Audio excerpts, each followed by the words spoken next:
ओम नमो नारायण। ओम गुरुवे नमः। मैं महेश कुमार कुशवाहा उत्तराखंड से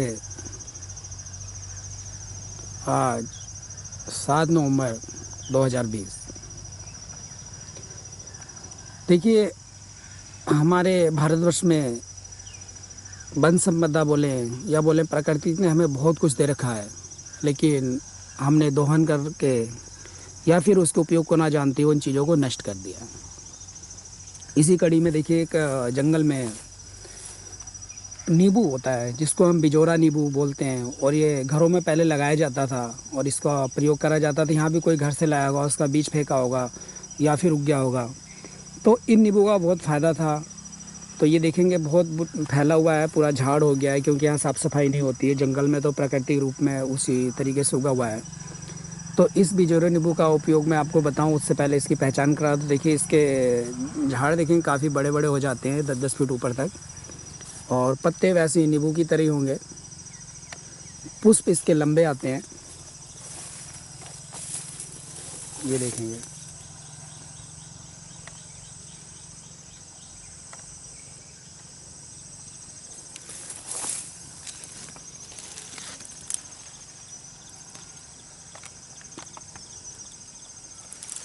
तो इस नींबू के बारे में बताऊंगा। ये बिजोरा नींबू है और हमने अपने घर पे भी लगा रखा है, और यहाँ पे नीचे अपने आप पे कलमें हो जाती है, तो आप भी लगा सकते हैं।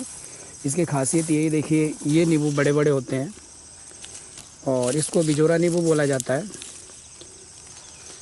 इसका मुख्यतर उपयोग आजकल बस कीमियागर लोग ही करने में लगे पड़े हैं, बाकी लोग इसे भूल गए हैं। तो कीमियागर लोग जो पारा बंधन करते हैं, पारद गुटखा, पारद शिवलिंग वगैरह बनाते हैं, तो उसमें पारद को शुद्ध करने के लिए एक बहुत ही ज़रूरी होता है इसका नींबू के रस में उसकी घुटाई करें। तो मुझे रसायन के बारे में ज़्यादा पता नहीं है, लेकिन फिर भी आपको बता देना हो तो उसमें इसका उपयोग काफ़ी होता है। और दूसरा, इस नींबू का जो हम उपयोग करते हैं सुबह शाम, अगर इसका हम आधा आधा चम्मच रस पानी में डाल के पीते हैं तो इससे पथरी ख़त्म हो जाती है, गुर्दे की पथरी भी ख़त्म हो जाती है और शरीर की सफाई होती है। और प्राकृतिक रूप से आजकल हम लोग क्या है कि देखिए, आजकल मैं बोलूँ कि सब हाइब्रिड पे आ गए, इसीलिए प्रॉब्लम हो रही है। कागजी नींबू खाएंगे जो कि बेंगलोर साइड में पैदा होती है और रहते उत्तराखंड में, तो कहाँ से वो ना फ़ायदा करेगा। जो वनस्पति जहाँ पैदा होती है उसको वहीं पे खाना चाहिए, तो उससे ज़्यादा गुणकारी होता है और हमें लाभ होता है, हमारा स्वास्थ्य बना रहता है।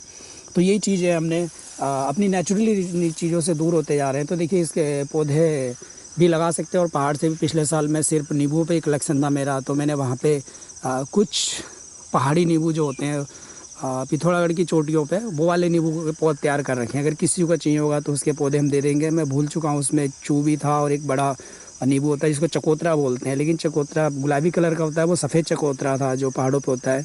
तो उसके पौधे भी मेरे पास होंगे घर पे, और मैंने लगाने के लिए तैयार करने हैं, लेकिन काफ़ी बीज हो गए हैं, तो मैं आप किसी को दे सकता हूँ अगर जो चाहेगा तो।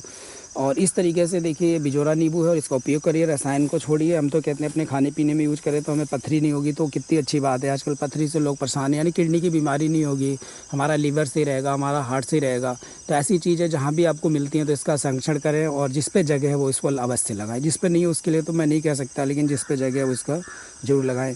इसी के साथ ही देखिए, मुझे इसका ज़्यादा प्रयोग नहीं है, और चूँकि मैं गूगल या उसमें पढ़ के ज़्यादा नहीं बोलता हूँ, क्योंकि मुझे अपना जो अनुभव है या लोगों ने जो उपयोग कर रखा है उसी पे कहें।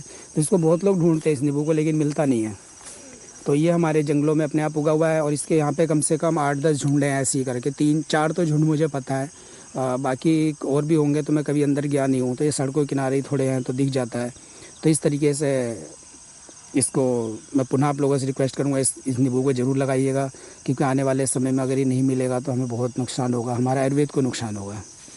तो सिर्फ आयुर्वेद वाले इस पर क्यों काम करें, सभी किसी को लगाना चाहिए और उपयोग करना चाहिए। तो ये देख लीजिएगा, फल यहाँ पे कितने सुंदर लग रहे हैं, देखने में भी सुंदर लगते हैं, और जब पक जाते हैं तो पीले पीले दूर से पौधे में दिखते हैं। तो और किसी को इसका अन्य अनुभूत प्रयोग पता हो तो कृपया ज़रूर बताइएगा। आप लोगों ने वीडियो देखा उसके लिए धन्यवाद। जय हिंद, जय भारत, जय आयुर्वेद, जय प्राकृतिक माता जी।